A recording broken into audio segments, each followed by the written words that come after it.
In our previous video, we have explored about how SME could recruit good talent to your company.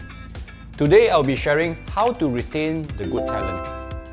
You know, I used to work in companies that constantly need us to guess what my boss wants, which is very annoying. I see two issues when that happens.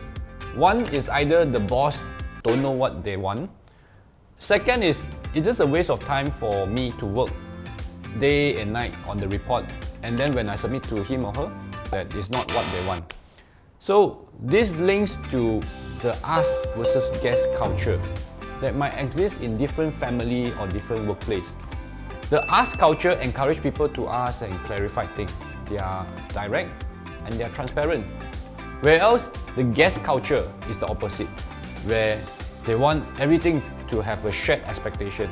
They always want you to constantly guessing what they want, which is not a good culture. In my journey of building a startup, I've ensured that I always want to set clear expectation with the team. I do it through combining the daily huddle and also setting clear KPI and targets for them. So, daily huddle is a practice of gathering every day for just a 15-minute discussion on our day's priority. If I notice that the scope that my team member is unclear, I will arrange a separate meeting to discuss with them.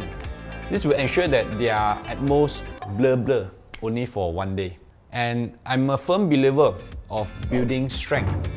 When I'm doing my work planning, I always consider who is suitable for which task. For example, I've asked all my team members to do the MBTI test for me to better understand their personalities and their strengths. With that info, I can assign more people-facing job to the more extroverted staff, whereas giving more detailed work to the introverted ones to balance out each other.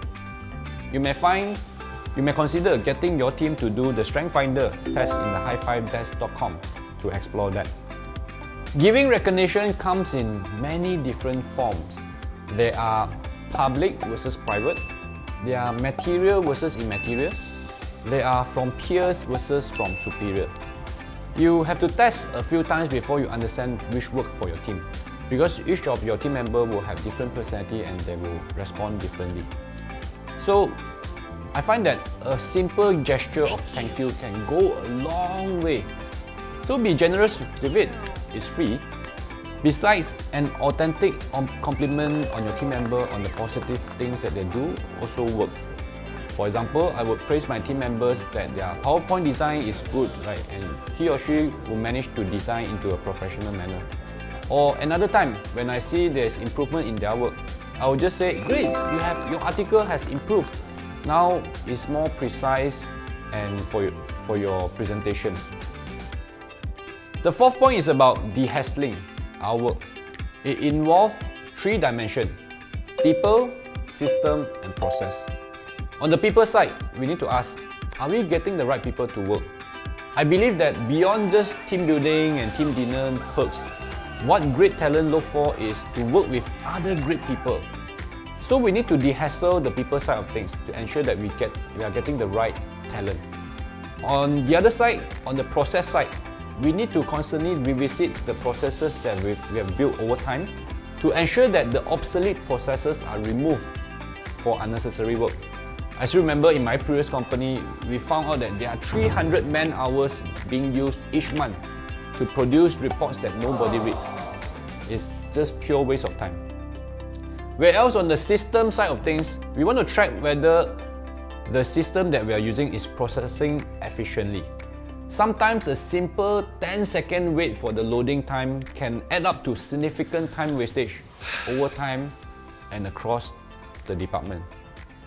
So we live in an exponential age where a great talent can generate 100x more value compared to just a good talent.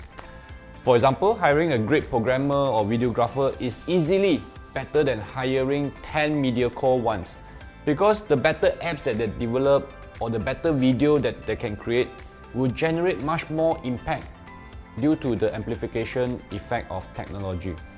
That's the reason why I don't hesitate to pay more for good talent while hiring lesser.